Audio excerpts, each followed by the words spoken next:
നമസ്തേ. രാജ്യാന്തരത്തിലേക്ക് സ്വാഗതം. നോക്കാം പ്രധാന വാർത്തകൾ.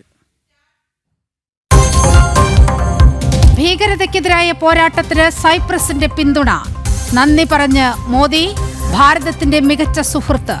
സൈപ്രസ് പ്രസിഡന്റിനെ ഭാരതത്തിലേക്ക് ക്ഷണിച്ച പ്രധാനമന്ത്രി. പരമോന്നത സിവിലിയൻ ബഹുമതി grand cross of the order of Makarios 3 ഏറ്റുവാങ്ങി. G7 ഉച്ചകോടിയിൽ പങ്കെടുക്കാൻ നരേന്ദ്രമോദി കാനഡയിലേക്ക്.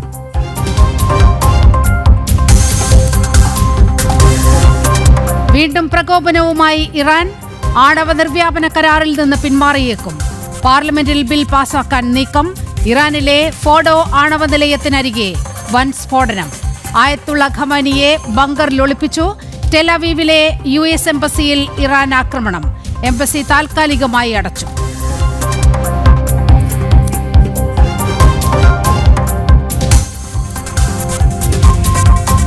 എയർ ഇന്ത്യ വിമാനത്തിന് വീണ്ടും സാങ്കേതിക തകരാർ. സൂറിച്ച് ഡൽഹി വിമാനത്തിനും യന്ത്ര തകരാർ. ഡൽഹിക്ക് പുറപ്പെട്ട ബോയിംഗ് 787 ഡ്രീം ലൈനർ ഹോങ്കോങ്ങിലേക്ക് തിരിച്ചുവിട്ടു. യാത്രക്കാർ സുരക്ഷിതർ. ലഖ്നൌവിൽ ലാൻഡിംഗിനിടെ സൗദി എയർലൈൻസിന് തീപിടിച്ചു.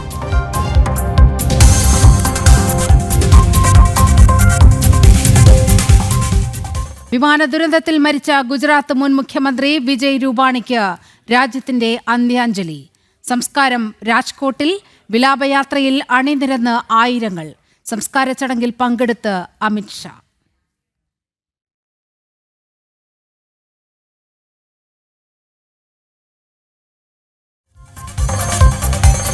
സെൻസസിനുള്ള ഔദ്യോഗിക വിജ്ഞാപനം പുറപ്പെടുവിച്ച് കേന്ദ്ര ആഭ്യന്തര മന്ത്രാലയം. സെൻസസ് 2 ഘട്ടങ്ങളിലായി.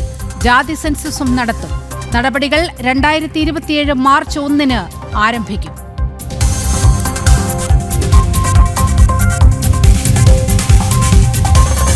കയറ്റുമതി രംഗത്ത് രാജ്യം കുതിപ്പിൽ. 2.8% വളർച്ച. ആഗോള അനിശ്ചിതത്വങ്ങൾ തുടരുമ്പോഴും ഭാരതത്തിന്റെ നേട്ടം അമൂല്യം.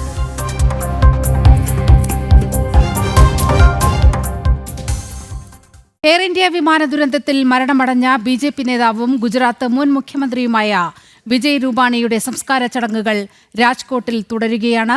അല്പം മുമ്പ് പോലീസ് ഗാർഡ് ഓഫ് ഓണർ നൽകി. അമിത്ഷാ ഉൾപ്പെടെയുള്ളവർ സംസ്കാര ചടങ്ങിൽ പങ്കെടുക്കാനെത്തി. തത്സമയ ദൃശ്യങ്ങളിലേക്ക്.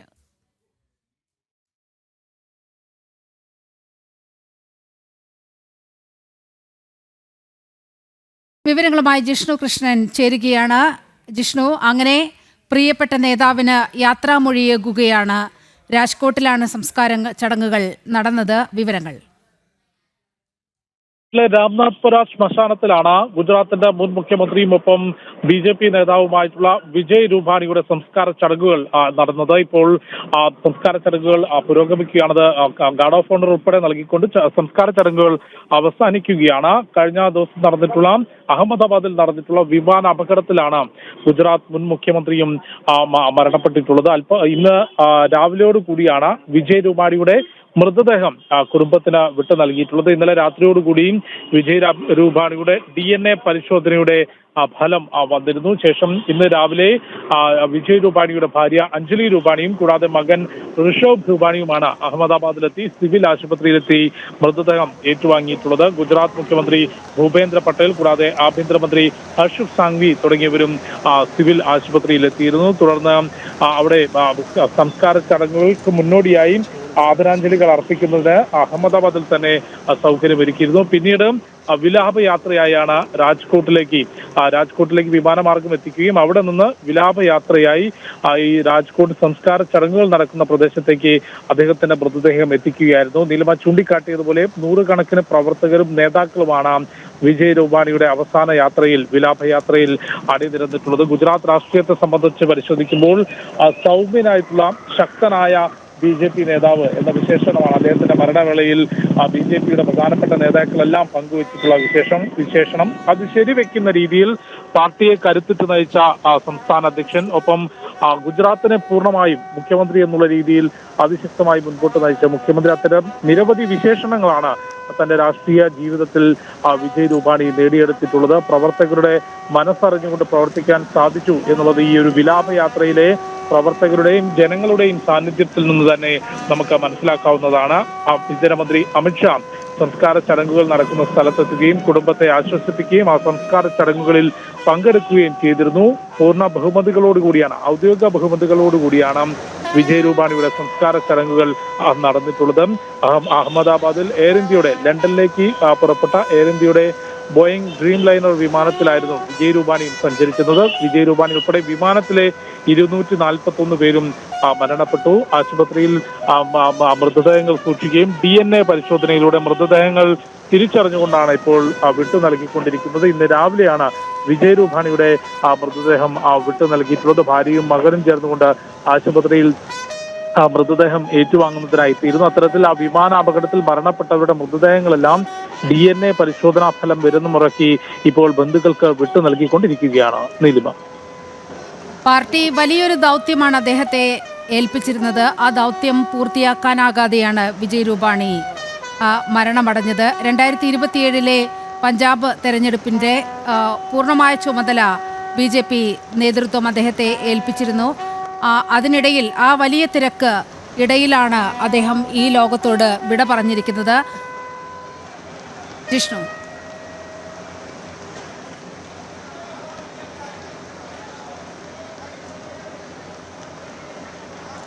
പ്രവർത്തകരെ കയ്യിലെടുത്തുകൊണ്ടും തെരഞ്ഞെടുപ്പ് രാഷ്ട്രീയത്തിലും ഒപ്പം സംഘടനാ തലത്തിലും ശക്തമായി മുൻപോട്ട് നീങ്ങാൻ സാധിക്കും എന്ന് മുൻപും തെളിയിച്ചിട്ടുള്ള നേതാവാണ് വിജയ് രൂപാണി. അദ്ദേഹം ഗുജറാത്തിൽ BJPയുടെ പ്രസിഡന്റ് ആയിരിക്കുമ്പോഴാണെങ്കിലും അതല്ലെങ്കിൽ ഈ ഗുജറാത്ത് മുഖ്യമന്ത്രി ആയിരിക്കുമ്പോഴും അത്തരത്തിൽ ശക്തമായിട്ടുള്ള നടപടികൾ എടുക്കുന്നതിനും പാർട്ടിയെ സംഘടനാപരമായി മുൻപോട്ട് നയിക്കുന്നതിനും ഒപ്പം തെരഞ്ഞെടുപ്പ് രാഷ്ട്രീയത്തിൽ BJPയെ മുൻപോട്ട് കൊണ്ടുപോകുന്നതിനുമെല്ലാം ശക്തിയുള്ള കരുത്തുള്ള നേതാവാണ് വിജയ് രൂപാണി. നീലമ ചൂണ്ടിക്കാട്ടിയതുപോലെ അടുത്ത പഞ്ചാബിൽ 2 വർഷത്തിനുള്ളിൽ നിയമസഭാ തെരഞ്ഞെടുപ്പ് നടക്കാനിരിക്കുകയാണ്. അവിടെയും കോൺഗ്രസ് തകരുകയും ആം ആദ്മി ഭരണം നേടിക്കൊണ്ട്, അല്ലെങ്കിൽ ആം ആദ്മി കഴിഞ്ഞ നിയമസഭാ തെരഞ്ഞെടുപ്പിൽ ഭരണം നേടിയെങ്കിലും ആ ഭരണ പരാജയം വലിയ രീതിയിൽ പരാതി വരുന്ന പശ്ചാത്തലത്തിൽ BJPക്ക് അവിടെ വലിയ സാധ്യതകളാണ് പഞ്ചാബിലുള്ളത്. ആ സാധ്യതകൾ മുന്നിൽ കണ്ടുകൊണ്ട് അവിടെ വലിയ കുതിച്ചുചാട്ടം നടക്കുക എന്ന ഉദ്ദേശത്തോടു കൂടി തന്നെയായിരുന്നു വിജയ് രൂപാണിയെ പഞ്ചാബിന്റെ നിയമസഭാ തെരഞ്ഞെടുപ്പിന്റെ ചുമതലകൾ ഏൽപ്പിച്ചിട്ടുള്ളത്. തീർച്ചയായും ആ ഒരു ചുമതലകളിൽ നിന്നുകൊണ്ട് പ്രവർത്തിക്കുമ്പോഴാണ് ഇത്തരത്തിലൊരു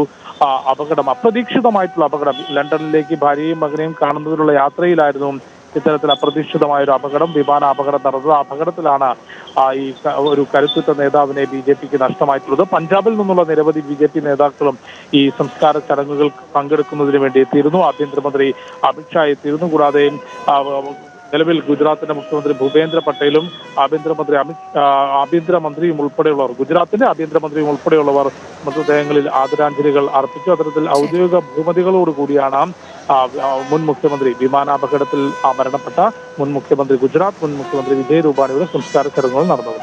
നീലിമ, എയർ ഇന്ത്യ വിമാന ദുരന്തത്തിൽ മരണമടഞ്ഞ BJP നേതാവും ഗുജറാത്ത് മുൻ മുഖ്യമന്ത്രിയുമായ വിജയ് രൂപാണിയുടെ സംസ്കാര ചടങ്ങുകൾ രാജ്കോട്ടിൽ തുടരുകയാണ്. അല്പം മുമ്പ് പോലീസ് ഗാർഡ് ഓഫ് ഓണർ നൽകി. അമിത്ഷാ ഉൾപ്പെടെയുള്ളവർ, ഗുജറാത്ത് മുഖ്യമന്ത്രി ഉൾപ്പെടെയുള്ളവർ സംസ്കാര ചടങ്ങിൽ പങ്കെടുക്കുന്നുണ്ട്. തത്സമയ ദൃശ്യങ്ങളും വാർത്തയുമാണ് കണ്ടത്. മറ്റൊരു വാർത്തയിലേക്ക്. ഭീകരതയ്ക്കെതിരായ ഭാരതത്തിന്റെ നീക്കങ്ങൾക്ക് പിന്തുണ അറിയിച്ച സൈപ്രസിന് നന്ദി അറിയിച്ച പ്രധാനമന്ത്രി നരേന്ദ്രമോദി. ഭാരതത്തിന്റെ ഐക്യരാഷ്ട്രസഭ സുരക്ഷാ കൗൺസിൽ സ്ഥിരാംഗത്വത്തിന് നൽകുന്ന പിന്തുണയ്ക്കും നന്ദിയെന്നും പ്രധാനമന്ത്രി പറഞ്ഞു. സൈപ്രസ് പ്രസിഡന്റിനെ ഭാരതത്തിലേക്കും പ്രധാനമന്ത്രി ക്ഷണിച്ചു. क्रॉस बॉर्डर टेररिज्म के विरुद्ध भारत की लड़ाई में साइप्रस के सतत समर्थन के लिए हम बहुत बहुत आभारी हैं। आतंकवाद, ड्रग्स और आर्म्स की तस्करी की रोकथाम के लिए हमारी एजेंसीज के बीच रियल टाइम इंफॉर्मेशन एक्सचेंज का मैकेनिज्म। വാർത്തയുടെ വിവരങ്ങളുമായി ഐസൺ ജോസ് ചേരുകയാണ്. ഐസൺ, സൈപ്രസ് വലിയ സ്വീകരണമാണ് പ്രധാനമന്ത്രി നരേന്ദ്രമോദിക്ക് നൽകിയത്. സൈപ്രസ് ഭാരതത്തിന്റെ മികച്ച സുഹൃത്ത് ആണെന്നാണ് അദ്ദേഹം പറഞ്ഞത്. വിവരങ്ങൾ. തീർച്ചയായും നീലിമ, സൈപ്രസ് ഭാരതത്തിൻ്റെ മികച്ച സുഹൃത്താണ്. ഭാരതം സൈപ്രസുമായുള്ള സൗഹൃദം ഇന്നലെയോ ഇന്നോ ഉണ്ടായതല്ല, ചരിത്രപരമായൊരു ബന്ധമാണ് ഇരു രാജ്യങ്ങളും തമ്മിലുള്ളത് എന്ന് തന്നെയാണ് പ്രധാനമന്ത്രി ഇരു രാജ്യങ്ങളും തമ്മിലുള്ള ബന്ധത്തെ പരാമർശിച്ചുകൊണ്ട് പറഞ്ഞത്. മറ്റൊരു സുപ്രധാനമായ ഇപ്പോൾ അദ്ദേഹത്തിൻ്റെ വാക്കുകളിൽ നിന്ന് തന്നെ നമ്മൾ കേട്ടത്, ലോകം മുഴുവനുമുള്ള ഇത്തരത്തിലുള്ള യാത്രകളിലെല്ലാം തന്നെ പ്രധാനമന്ത്രി ഊന്നൽ നൽകുന്ന ഒരു പ്രധാന കാര്യം ഭീകരവിരുദ്ധ പോരാട്ടം തന്നെയാണ്. ഈ ഭീകരവിരുദ്ധ പോരാട്ടത്തിന് സൈപ്രസ് നൽകുന്ന പിന്തുണയ്ക്ക് നന്ദി അറിയിച്ചുകൊണ്ടാണ് പ്രധാനമന്ത്രി പ്രഭാഷണം ആരംഭിച്ചത്. ഭീകര പോരാട്ടങ്ങൾ, ഭീകരരുടെ നീക്കങ്ങളുടെ ഭാഗമായി ഉണ്ടാകുന്ന മയക്കുമരുന്ന് കടത്തും അതുപോലെ തന്നെ ആയുധക്കള്ളക്കടത്തും എല്ലാം തന്നെ തടയുന്നതിനെ അതാത് സമയങ്ങളിൽ, അതായത് കൃത്യസമയങ്ങളിൽ ലഭ്യമാകുന്ന ഇൻ്റലിജൻസ് വിവരങ്ങൾ, അതാത് സമയത്തെ ഏറ്റവും പുതുതായ ഇൻ്റലിജൻസ് വിവരങ്ങൾ ലഭ്യമാക്കുന്നതിനുള്ളൊരു ധാരണ ഇരു രാജ്യങ്ങളും തമ്മിൽ ഒപ്പുവെച്ച് കഴിഞ്ഞുവെന്നും പ്രധാനമന്ത്രി പറഞ്ഞു. അത്തരത്തിൽ ഭീകരവിരുദ്ധ നീക്കങ്ങൾക്ക് ശക്തി പകരാനുള്ള ഒരു പിന്തുണ പ്രധാനമന്ത്രിക്ക് സൈപ്രസ് നൽകിയിരിക്കുന്നു എന്നതാണ് ഏറ്റവും പ്രധാനപ്പെട്ട കാര്യം. അതിനും ഒരു രാഷ്ട്രീയ പ്രാധാന്യമുണ്ട്, അന്താരാഷ്ട്ര പ്രാധാന്യവുമുണ്ട്. നമുക്കറിയാവുന്നതാണ്, തുർക്കിയുമായുള്ള ധാരണയുടെ അടിസ്ഥാനത്തിൽ പാകിസ്ഥാന് ലഭിച്ച ഡ്രോണുകളാണ് പാകിസ്ഥാൻ ഭാരതത്തിനെതിരെ ഓപ്പറേഷൻ സിന്ദൂർ വേളയിൽ പ്രയോഗിച്ചത്. ഇത് തുർക്കിയും ഭാരതവും തമ്മിലുള്ള തർക്കം മുറുകാനും ഒരു അകൽച്ച വരാനും സാഹചര്യമുണ്ടായി. സ്വാഭാവികമായും തുർക്കിയുടെ ഒരു പക്ഷത്ത് നിൽക്കുന്ന രാജ്യം, അല്ലെങ്കിൽ തുർക്കിയെ എതിർക്കുന്ന ഒരു രാജ്യമെന്ന നിലയ്ക്കാണ് സൈപ്രസിൻ്റെ ഇത്തവണ സൈപ്രസ് സന്ദർശനം നടക്കുമ്പോൾ അതിൻ്റെ രാഷ്ട്രീയ പ്രാധാന്യമുണ്ടായത്. തീർച്ചയായും അത്തരത്തിലുള്ള നീക്കങ്ങൾക്ക് കൃത്യമായ പിന്തുണ സൈപ്രസിൻ്റെ ഭാഗത്തു നിന്നുണ്ടാകുമെന്ന ഒരു ഉറപ്പും പ്രധാനമന്ത്രിക്ക് ലഭിച്ചു എന്നതാണ് ഏറെ പ്രാധാന്യത്തോടെ നോക്കിക്കാണേണ്ട കാര്യം. നേരത്തെയും നടന്ന കൂടിക്കാഴ്ചകളിൽ, അതായത് സൈപ്രസിലെ ബിസിനസ് ടു ബിസിനസ് മീറ്റിങ്ങുകളിലെല്ലാം തന്നെ പ്രധാനമന്ത്രിക്ക് മികച്ച ചില ഉറപ്പുകൾ ലഭ്യമായിരുന്നു. അത് പ്രധാനമന്ത്രി കൃത്യമായും പുതിയ നിക്ഷേപങ്ങൾ ലഭ്യമാക്കുന്നതിനുള്ള നടപടിക്രമങ്ങൾ ആരംഭിക്കാനുള്ള നീക്കങ്ങൾ തുടരുമെന്ന ഒരു നിർദ്ദേശം, അല്ലെങ്കിൽ ഒരു കൃത്യമായ ഉത്തരവാദിത്വം ഏറ്റെടുക്കുന്ന നിലപാടും പ്രധാനമന്ത്രി അറിയിക്കുകയും ചെയ്തിരുന്നു. മറ്റൊരു സുപ്രധാനമായ ഒരു വെളിപ്പെടുത്തൽ, അല്ലെങ്കിൽ ഒരു അറിയിപ്പ് പ്രധാനമന്ത്രിയുടെ ഭാഗത്തു നിന്നുണ്ടായത് യൂറോപ്യൻ യൂണിയനുമായുള്ള സ്വതന്ത്ര വ്യാപാര കരാർ ഔദ്യോഗികമായി പ്രധാനമന്ത്രി തന്നെ അറിയിക്കുന്നത് ഈ സൈപ്രസിൽ വെച്ചാണ്. അത് ഈ വർഷം അവസാനത്തോടെ നടപ്പിലാകുമെന്ന ഒരു വിവരവും നൽകിയിരുന്നു. മറ്റൊരു സുപ്രധാന വിഷയം സ്റ്റോക്ക് എക്സ്ചേഞ്ചുകൾ തമ്മിലുള്ള ധാരണയാണ്. സൈപ്രസ് സ്റ്റോക്ക് എക്സ്ചേഞ്ചും ഭാരതത്തിലെ സ്റ്റോക്ക് എക്സ്ചേഞ്ചും തമ്മിൽ ജോയിൻറ്റ് ലിസ്റ്റിങ്ങിനുള്ള തീരുമാനമെടുത്തതായുള്ള വിവരങ്ങൾ ഉൾപ്പെടെ ഈ സൈപ്രസ് സന്ദർശനത്തിൽ യാഥാർത്ഥ്യമായിരുന്നു. സൈപ്രസിൽ നിന്നും പ്രധാനമന്ത്രി നേരെ G7 ഉച്ചകോടിയിലേക്കാണ് പോകുന്നത്. അതിൻ്റെ കൂടി വിവരങ്ങൾ ഐസൻ. നീലിമ, G7 ഉച്ചകോടിയിലേക്കാണ് ഇതിന് ശേഷം എത്തുന്നത്. G7 ഉച്ചകോടിയിൽ ഏറ്റവും സുപ്രധാനമായി ചർച്ച ചെയ്യുന്ന വിഷയം പഹൽഗാം ആക്രമണവും ഭീകരതയും ഒക്കെ തന്നെയായിരിക്കുമെന്ന കാര്യത്തിലും തർക്കമില്ല. നേരത്തെ നമുക്ക് അറിയാവുന്നതാണ്, G7 ഉച്ചകോടി സംബന്ധിച്ച പല ചർച്ചകളും, പല കോൺഗ്രസിൻ്റെ ഭാഗത്തു നിന്നുള്ള പല ചർച്ചകളും, ഒരു നെഗറ്റീവ് അർത്ഥത്തിലുള്ള ചർച്ചകളെല്ലാം തന്നെ നടക്കുന്ന ഒരു സാഹചര്യം ഭാരതത്തിലുണ്ടായിരുന്നു. ഈ സാഹചര്യം നിലനിൽക്കെയാണ് G7 സമ്മേളനങ്ങൾക്ക് ആതിഥ്യമരുളുന്ന കാനഡയുടെ പ്രധാനമന്ത്രി തന്നെ നേരിട്ട് പ്രധാനമന്ത്രി നരേന്ദ്രമോദിയെ ക്ഷണിക്കുകയും ചെയ്തത്.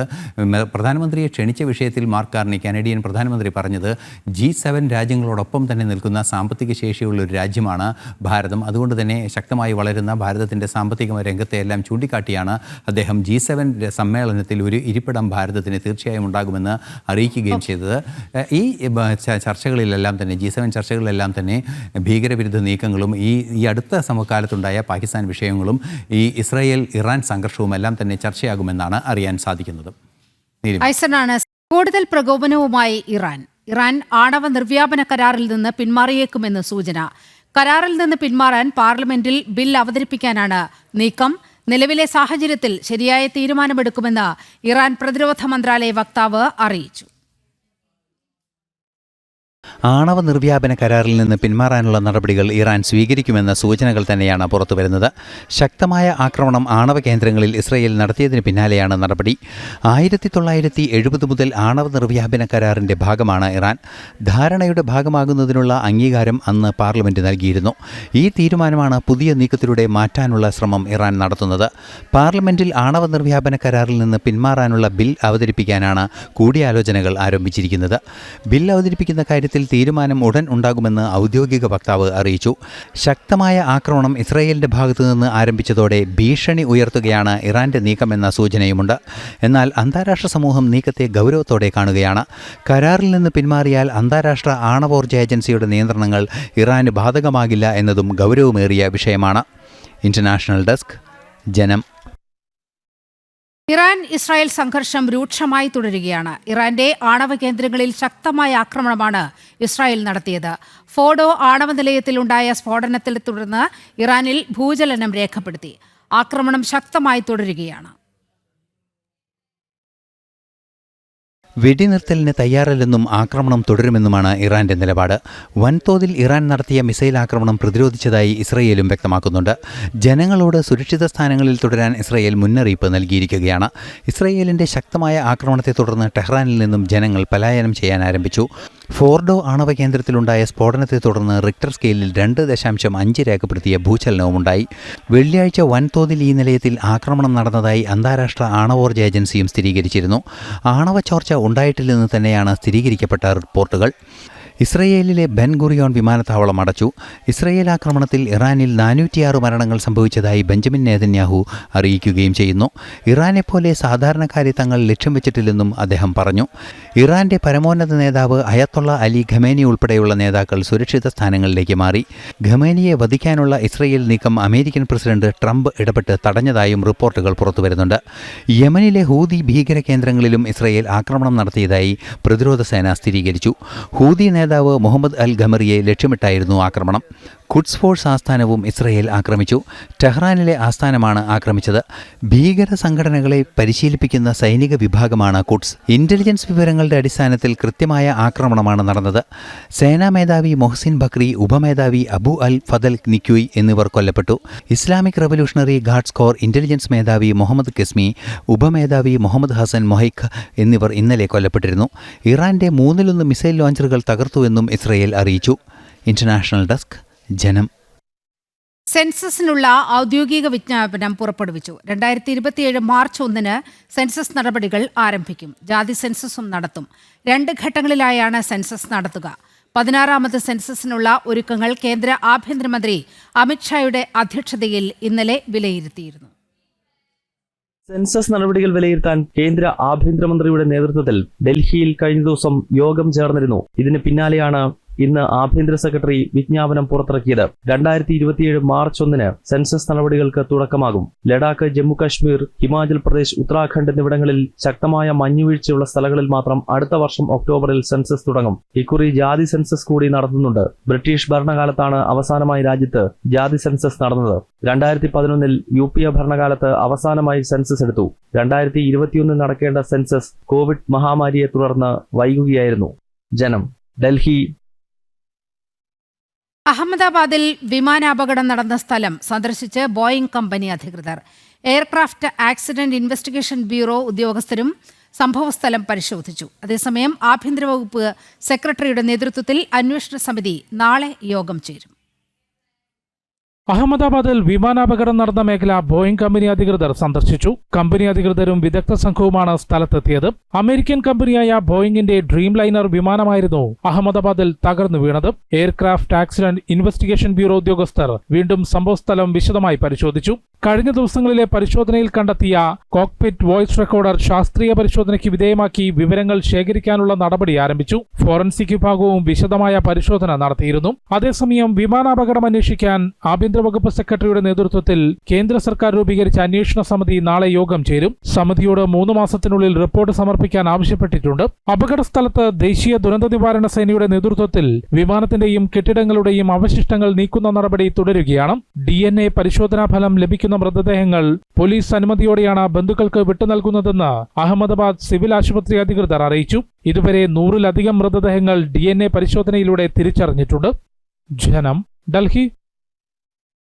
സാങ്കേതിക തകരാറിനെ തുടർന്ന് എയർ ഇന്ത്യയുടെ ബോയിംഗ് 787 ഡ്രീം ലൈനർ തിരിച്ചുവിട്ടു. ഡൽഹിക്ക് പുറപ്പെട്ട വിമാനം ഹോങ്കോങ്ങിലേക്കാണ് വഴിതിരിച്ചുവിട്ടത്. അഹമ്മദാബാദിൽ ബോയിംഗ് 787 വിമാനം തകർന്നതിനെ തുടർന്ന് ഈ വിമാനങ്ങളിൽ സുരക്ഷാ പരിശോധന കർശനമാക്കാൻ നിർദ്ദേശിച്ചിരുന്നു. അതിനിടെ ബോംബ് ഭീഷണിയെ തുടർന്ന് ഹൈദരാബാദ് ലുഫ്താൻസ വിമാനം ഫ്രാങ്ക്ഫർട്ടിലേക്ക് തിരിച്ചുവിട്ടു.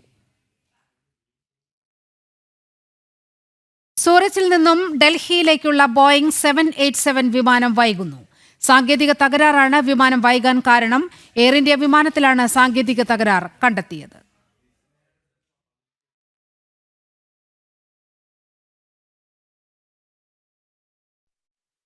ലഖ്നൌവിൽ ലാൻഡിങ്ങിനിടെ സൗദി എയർലൈൻസിന്റെ വിമാനത്തിന് തീപിടിച്ചു.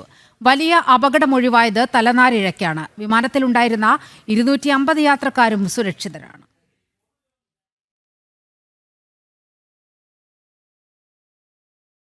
UAE വിദേശകാര്യമന്ത്രി Sheikh Abdullah bin Zayed Al നഹയാനുമായി സംസാരിച്ച് വിദേശകാര്യമന്ത്രി S. ജയശങ്കർ. പശ്ചിമേഷ്യയിലെ നിലവിലെ സാഹചര്യത്തെക്കുറിച്ചും നയതന്ത്ര ബന്ധത്തെക്കുറിച്ചും ചർച്ച ചെയ്തതായി S. ജയശങ്കർ എക്സിൽ കുറിച്ചു. ടെലിഫോണിലൂടെയായിരുന്നു ലോക നേതാക്കളുടെ ചർച്ച. ഭാരതവുമായുള്ള ബന്ധം തുടരുമെന്ന് UAE വിദേശകാര്യമന്ത്രി അറിയിച്ചതായും S. ജയശങ്കർ പറഞ്ഞു. പശ്ചിമേഷ്യയിൽ വർദ്ധിക്കുന്ന സംഘർഷങ്ങൾ ഒഴിവാക്കുന്നതിനുള്ള വഴികളെക്കുറിച്ചും ഇരു നേതാക്കളും ചർച്ച ചെയ്തു.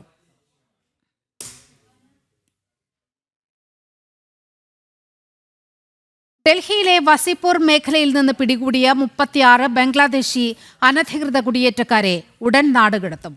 നടപടിക്രമങ്ങൾ പുരോഗമിക്കുകയാണെന്ന് ഉദ്യോഗസ്ഥർ അറിയിച്ചു. ജൂൺ 13 വസീർപൂർ കോളനി പ്രദേശത്ത് നടത്തിയ പരിശോധനയിലാണ് ബംഗ്ലാദേശി പൗരന്മാർ പിടിയിലായത്. ഇതിൽ 17 പേർ പ്രായപൂർത്തിയാകാത്തവരാണ്. മതിയായ രേഖകളില്ലാതെ കുടിയേറിയ ബംഗ്ലാദേശി പൗരന്മാരെ കണ്ടെത്താനായി കഴിഞ്ഞ 1 മാസത്തിലധികമായി ഡൽഹിയിൽ ലഫ്റ്റനന്റ് ഗവർണറുടെ നിർദ്ദേശത്തിൽ പ്രത്യേക പരിശോധന തുടരുകയാണ്. കയറ്റുമതി രംഗത്ത് രാജ്യം കുതിപ്പിൽ. കഴിഞ്ഞ മാസം കയറ്റുമതി രംഗത്ത് 2.8% വളർച്ചയാണ് രേഖപ്പെടുത്തിയത്. ആഗോള അനിശ്ചിതത്വങ്ങൾക്കിടയിലും കയറ്റുമതി രംഗത്തെ വളർച്ച വലിയ നേട്ടമായാണ് കണക്കാക്കുന്നത്. മെയ് മാസത്തെ മൊത്തം കയറ്റുമതി $71.12 ബില്യൺ ആയി. വ്യാപാര കമ്മിയിൽ 1/3 കുറവ് രേഖപ്പെടുത്തി.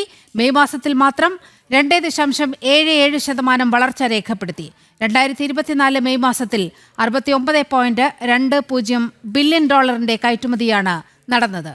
ഏപ്രിൽ മെയ് മാസങ്ങളിൽ കൃത്യമായ വളർച്ചയാണ് രേഖപ്പെടുത്തിയിരിക്കുന്നത്.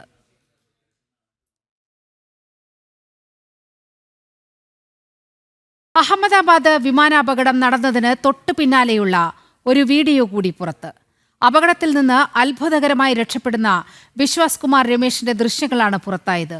BJ മെഡിക്കൽ കോളേജ് ക്യാമ്പസിൽ നിന്ന് നടന്ന് പുറത്തേക്ക് വരുന്ന വിശ്വാസ് കുമാറാണ് ദൃശ്യങ്ങളിൽ.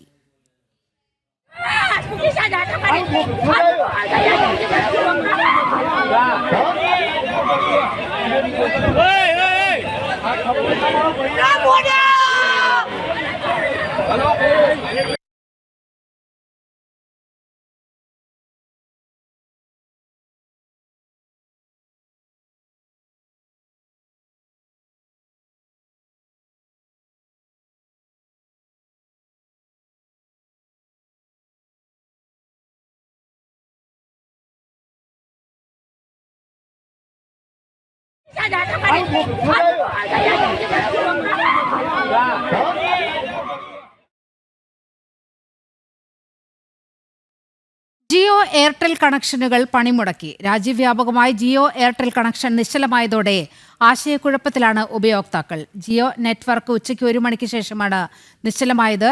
ടെലിഫോൺ, ഇന്റർനെറ്റ് സർവീസുകൾ മുടങ്ങി.